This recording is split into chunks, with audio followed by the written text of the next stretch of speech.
Building material page number 13 हम पढ़ रहे थे। जो ईंट बनाते हैं उसकी मिट्टी में कुछ हानिकारक तत्व होते हैं। उनसे क्या होता है तो देखो, अगर चूना होगा ईंट की मिट्टी में तो क्या होगा, यदि ईंट में चूना लम्प्स या ढेलों के रूप में है तो यह वायुमंडल से नमी को अवशोषित करके फूलने लगती है, जिससे ईंट का विघटन होने लगता है। अगला इंग्रेडिएंट वो है सल्फर। यदि यह अपूर्ण रूप से ऑक्सीकृत होता है तो ईंट में स्पंज की तरह फुलाव उत्पन्न होने लगता है। ठीक, यह मिट्टी में कैल्शियम मैग्नीशियम के रूप में पाया जाता है।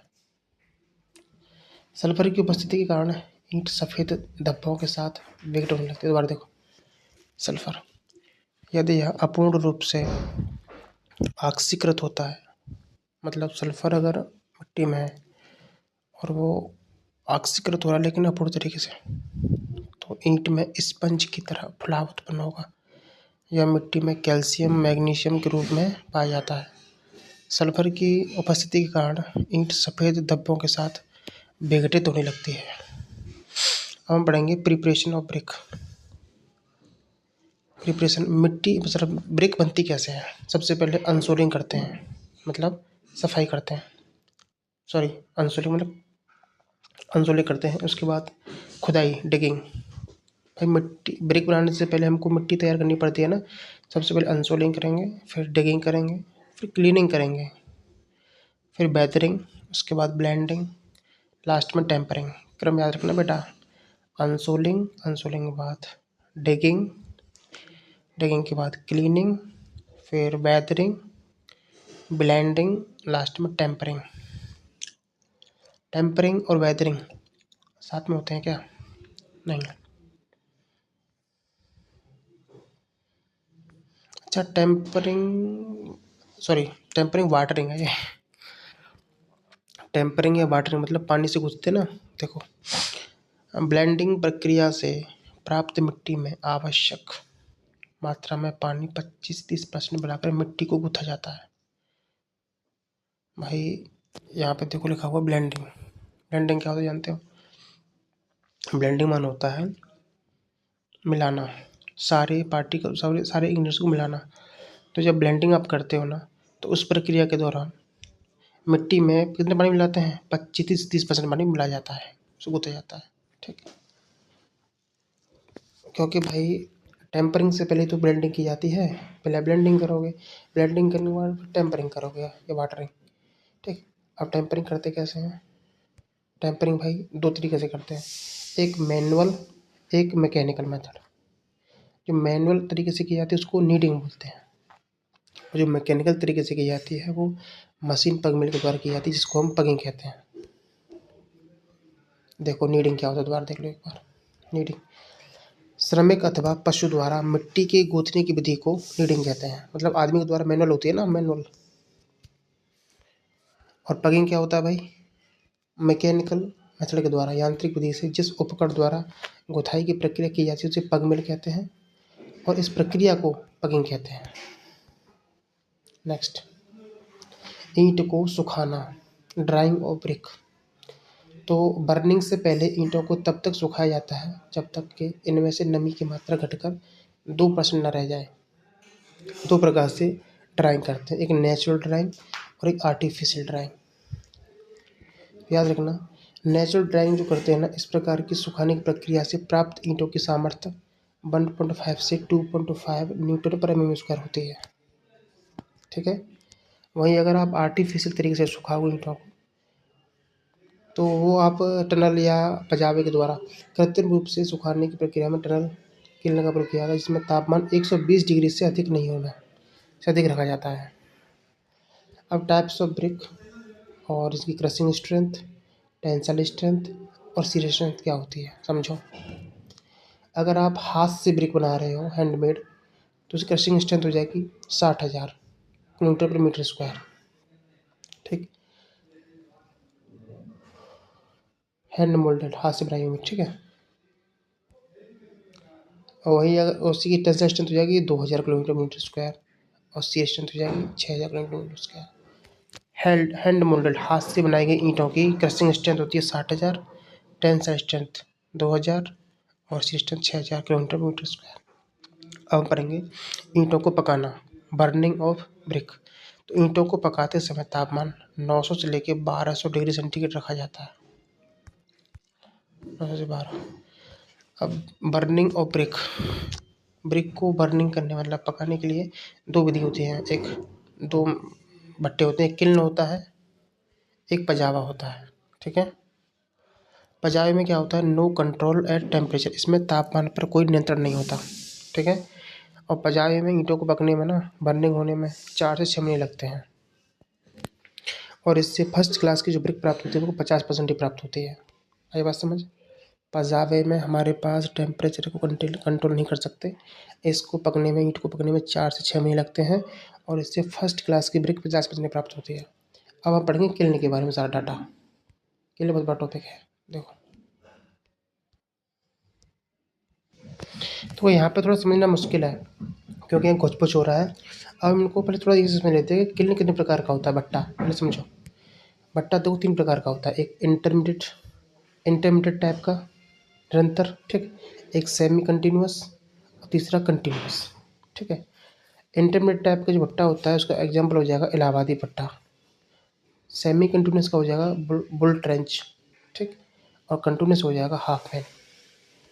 और सबको करके देख लेते हैं। ठीक है, देखो यहाँ समझो। इंटरमिटेड, ठीक है, इंटरमीडिएट किल्न जो होता है यह भट्टा रुक रुक कर काम करता है। इंटरमीडिएट का मतलब ये होता है यह भट्टा रुक रुक कर काम करता है। इसमें ईंटें डालने, पकाने और निकालने का काम अलग अलग स्टेप में किया जाता है, क्योंकि वो रुक रुक के काम करता है ना। इसमें ईंटें डालने, पकाने और निकालने का काम अलग अलग चरणों में किया जाता है। इसका सही एग्जाम्पल हो जाएगा, इंटरमीडिएट किल्न का एग्जाम्पल हो जाएगा इलाहाबादी भट्टा। ठीक, यह दो तरह से, इलाहाबादी भट्टा दो प्रकार का होता है। एक होता है डाउन ड्रॉथ, इसमें हवा नीचे की ओर चलती है। एक होता है अप ड्रॉथ, इसमें हवा ऊपर की ओर चलती है। ठीक, इसकी विशेषता क्या है, इसमें तापमान पर अच्छा कंट्रोल रहता है, अच्छा। ठीक, एक बार ईंटें भरी जाती हैं, फिर पकाई जाती हैं, अंत में एक साथ ही निकाली जाती हैं। ठीक है, मतलब एक बार में सारी ईंट भर दी जाती हैं, फिर वो पकती हैं, एक बार में सारी निकाली जाएंगी। ये खासियत है इस इंटरमीडिएट टाइप के इलाहाबादी भट्टे की। नेक्स्ट, इसमें 60 से 70% तक आपको फर्स्ट क्लास की ब्रिक प्राप्त होती है, और एक बार में, सिर्फ एक बार में आप इसमें 50 से 75 हज़ार ईंटें ही पका सकते हैं। दूसरा हमारा जो प्रकार था वो था सेमी कंटिन्यूअस किल्न, अर्ध निरंतर भट्टा। मतलब यह पूरी तरह से निरंतर नहीं होता है, लेकिन इसमें काम कुछ हद तक लगातार चलता रहता है। सेमी कंटिन्यूअस है ना। अब सेमी कंटिन्यूअस भट्टे का एग्जांपल हो जाएगा बुल ट्रेंच भाई भट्टा। बुल ट्रेंच भट्टा, क्वालिटी क्या इसकी क्या है, इसमें ईंटों को भरने, इसमें ईंटों को लोडिंग करने और अनलोडिंग करने की प्रक्रिया साथ साथ चलती रहती है। ठीक है, बुल की खाई भट्टे में ईंटों को लोड करना, अनलोड करना, मतलब भरना और निकालना, ये साथ साथ चलती रहती है। इसकी कमी क्या है, कमी ये है यह बारिश के मौसम में बंद कर दिया जाता है। क्यों, क्योंकि यह अक्सर ज़मीन के अंदर खुद के बनाया जाता है, ट्रेंच में खुला रहता है, ये पानी भर जाता है ना बारिश से। अब इसमें जो ट्रेंच खोदी जाती है उसका साइज होता है 60 इंटू 6 इंटू 2.5 मीटर। ठीक, इसमें 70 से लेकर 80% की फर्स्ट क्लास ब्रिक प्राप्त होती है। अंतिम हमारा जो किल्न का प्रकार था वो था कंटिन्यूअस किल्न, निरंतर भट्टा। जैसा कि नाम से पता चलता है यह बिना रुके लगातार चलता रहता है। इसका एग्जाम्पल हो जाएगा हाफ मैन किल्न। ठीक, क्या विशेषता है इसकी, यही सभी मौसमों में, बारिश हो या बारिश ना हो, सब में ये काम करता है, क्योंकि यह आमतौर पर ढका हुआ होता है। ठीक है, इसकी दक्षता क्या है, सबसे अधिक होती है, सबसे अधिक दक्षता इसी की होती है, इसकी हाफ मैन किल्न की, जो कंटिन्यूस किल्न होता है। ठीक है, जिसमें 80 से लेकर 90% तक फर्स्ट क्लास ब्रिक प्राप्त होती है। अब संक्षेप में इनकी तुलना कर लेते हैं। देखो यहाँ समझो, इंटरमीडिएट इलाहाबादी भट्टा जो होता है ना, उसमें हमको 60 से 70% तक फर्स्ट क्लास की ब्रिक प्राप्त होती है। जो सेमी कंटिन्यूस टाइप का बोल्ट का खाई भट्टा होता है, इसमें 70 से 80% तक हमको फर्स्ट क्लास ग्रिप प्राप्त होती है। और तीसरा कंटिन्यूस टाइप का जो हाफमैन है, इससे हमको 80 से 90% तक ग्रिप प्राप्त होती है फर्स्ट क्लास की। ठीक, अब इनके काम करने का तरीका देख लेते हैं। समय जो इंटरमीडिएट है इलाहाबादी, ये रुक रुक के काम करता है। ठीक, और सेमी कंटिन्यूस जो बोल्ट का ट्रेंच भट्टा है, ये लगातार कार्य करता है बारिश को छोड़कर, बारिश में काम नहीं करता है। ठीक, तीसरा कंटिन्यूस हाफमैन, ये निरंतर साल भर काम करता है। बिल्कुल क्लियर हो गया होगा सारा।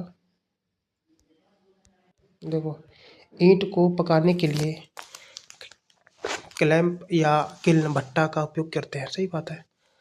Step used for burning of brick, भाई ब्रिक को बर्न करने के लिए, जलाने के लिए, पकाने के लिए क्या स्टेप है। सबसे पहले हम लोडिंग करते हैं भाई, सबसे पहले भट्टे में लोड करेंगे ना, ईंटों को रखेंगे, फिर प्री हीटिंग करेंगे उसके ऊपर, उसके बाद बर्निंग, फिर कूलिंग, लास्ट में अनलोडिंग। भाई लोडिंग करेंगे, फिर प्री हीटिंग देंगे उसमें, बर्निंग करेंगे, फिर कूलिंग और लास्ट में unloading. Time required for burning of brick in the kiln is about 24 hours and only 12 days are required for cooling of brick. देखो, ब्रिक को बर्निंग करने के लिए, पकाने के लिए कितना टाइम की जरूरत पड़ती है। एक भट्टे में ब्रिक को जलाने के लिए, पकाने के लिए 24 घंटे लगते हैं। ठीक है, मतलब आज आपने अगर लोड कर दिया तो 24 घंटे बाद निकाल सकती हूँ ईंटों को, लेकिन ठंडा होने में उसको 12 दिन लगते हैं। Next, stage of burning zone, देखो समझो। अब ईंटों को 3 जोन में पकाया जाता है।